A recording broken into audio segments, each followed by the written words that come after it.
Hey, what's up guys? Barber Basher. I'm here to show you how to build a ultimate Yeti XL transmission. By doing so, we will be using the precision Boca ceramic bearings. Oh, and here's your numbers guys if you want to pause it. And also a brand new outdrive shaft, as well as the slipper gear shaft. And a brand new Axial 2-speed housing, even though they still haven't came up with one. But I got one because mine's a Yeti. I mean a D-Hawk. But anyways, we'll be going over that later. In addition with that, I'll be running the slipper from Robinson Racing. I like that it has this shaft support that rides up against the housing of the bearing. But whoops, sorry. What has to happen is this has to get honed out so this race is able to sit against the bearing. So we're going to be doing that modification in this video as well. So be patient, hopefully. Anyways, this is a 54 tooth, and yes, it's quite small considering the stock is 68. But I did this because this is for my high speed runs, and the final ratio is 12.19 to 1 at the wheels. So you know, the wheels are turning 5,447 feet per second, per minute. Sorry. You know, I'm looking at 79 miles an hour on paper. So that's why I went with this setup, and that's with my 2200 kV, not my 1700, in case you guys were wondering. That's my Castle Creations motor.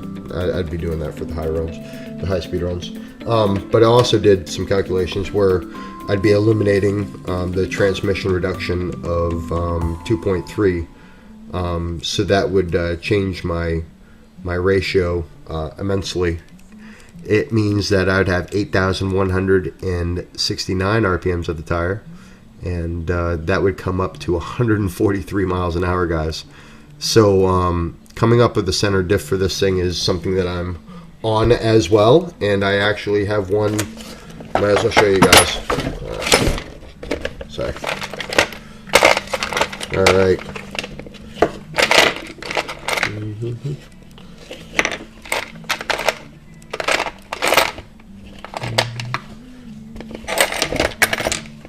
Yep. Alright. Here, so check this out, guys. We got our rear end differential housing, which will snap right into there. And then I would have my front output. Is it in here? I don't see it in here. But bear with me for a second. Alright, there you go. Front output. So then on the other end, we will have a, not this one, of course, but there will be, you know, I have the one that I've been working on right around here. It's the stock one. But anyways, I didn't have strong enough drill bits to penetrate through the stock 68 tooth, but I did order a gunsmith fluted carbon drill bit that will drill through it like butter. So I'm waiting on that. But anyways, my idea is I'm gonna put my spur gear, attach it through there, and the way that I did that is by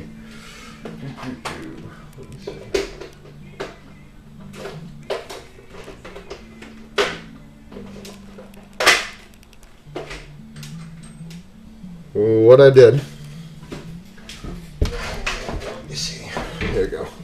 What I did is I took the ring gear, I wrapped it with some tape, electrical tape, snipped it off so it was nice and tight, heated it up, and I fit it right inside of this collar, and it was centered perfectly.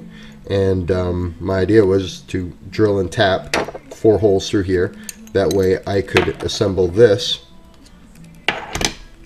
for this using those 4 holes. So after that's done, I would take and grind this outer edge off and make this flat right down to this profile. So I'd flatten this right off, and that would bolt and mount right straight through there.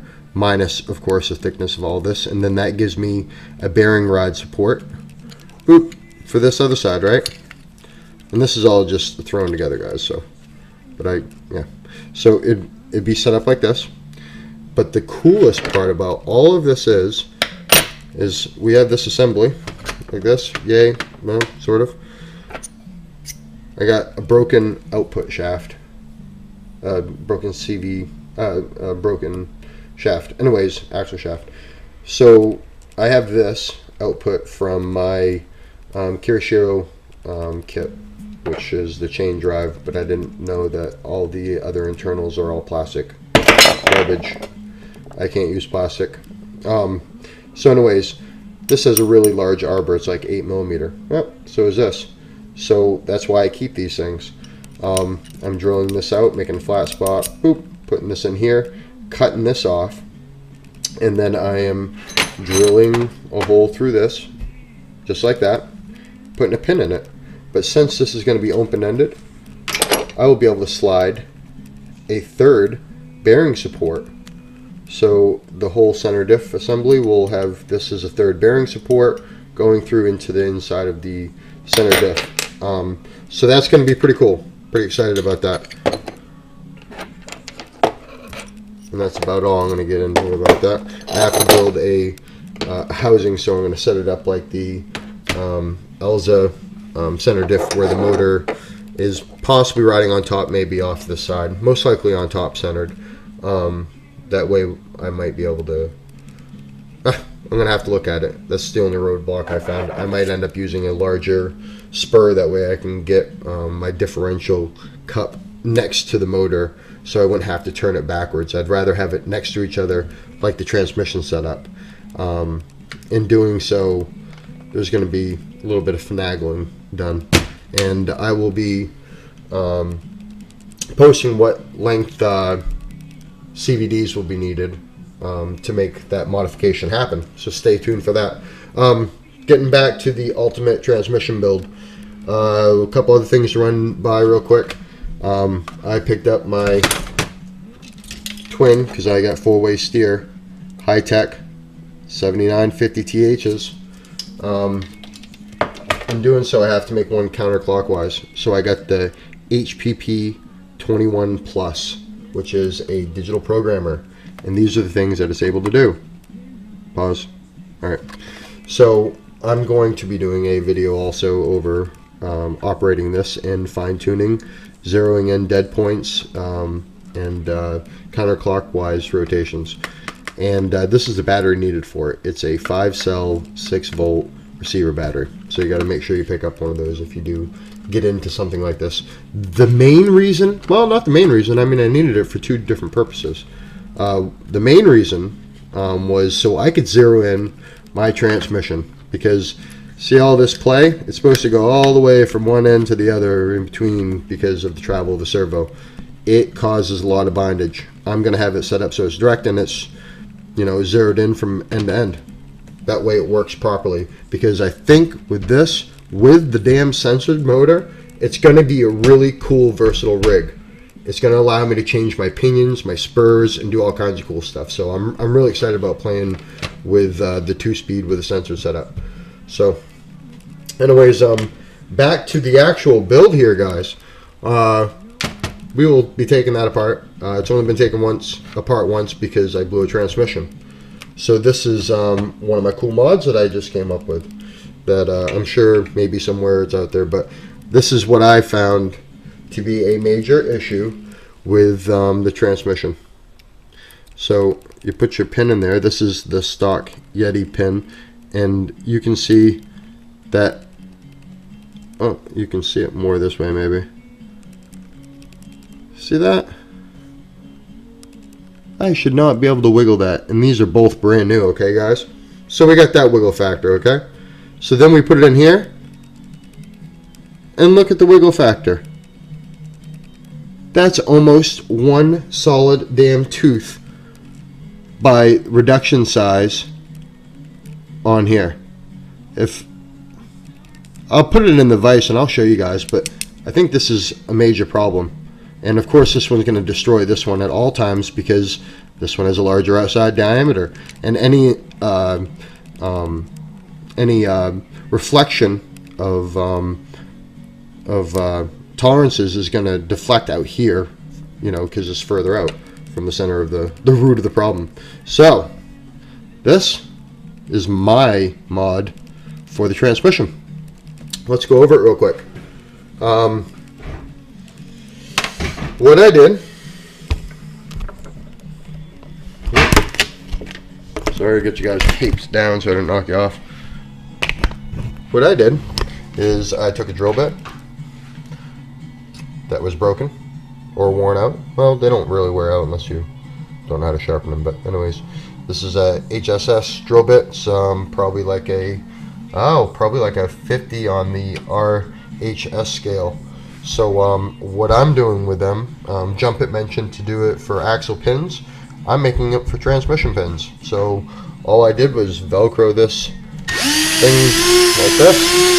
Yep, good enough for me. At least for a small demonstration. Take some sandpaper, fold it up, so it's sort of like emery cloth, and try to make it as even as possible. And this can get hot, so what I did is I actually laid it on the table, and I rolled it along and was able to change position so it kept it nice and cool. But this really isn't too bad. But also, the reason I'm sanding this down. All right, cool. The reason I sanded this down is because I made sure it was oversized, so I could make it fit. So that's what I did. I skipped all the. Oh, actually, I got a piece of it right here. This is a piece of the drill bit, as you can see. But yeah. So what I did was I came up with a really super secure fit. This pin has been pressed in place, but it's also been dry fitted into the assembly. Well, I dry fitted it for this Robinson Racing assembly, and yeah, it snaps in there. There is zero wiggling. And also notice right there, notice that it fits in the cup. Okay, fits really nice and tight in the cup. Listen to it. Ready? Oh yeah, it popped off. Okay, ready? Listen. Yep. Look at that bullshit right there. I'll put it in my vise so you know that this isn't turning, but yeah, isn't that terrible? And then look at this. Look how short those pins are. Yep. Alright. Anyways, I think that this is going to help a lot of the Yeti XL transmissions from exploding. So I'm really excited to try this out. And that will be on part 2, because I'm going to end this video right here, and I'm going to do the transmission assembly, and hopefully you guys will stay tuned. Thanks so much. Barber Basher out.